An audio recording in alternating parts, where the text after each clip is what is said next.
So we moved here to this warehouse in Burpengary East about 18 months ago. Our premises here really is sort of the hive of activity. All the guys come here in the morning, coming in for toolbox talks and, a barbecue. So when we moved here, the offices were pretty run down. Been the same for about 15 years. So we completely gutted the entire office space. We wanted to create a space that felt both warm, but also professional for both our staff, ourselves and our clients to enjoy.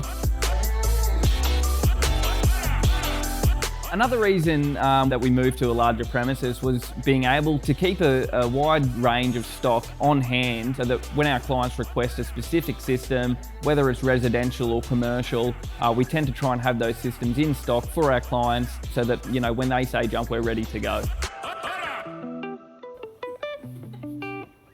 Is that all right?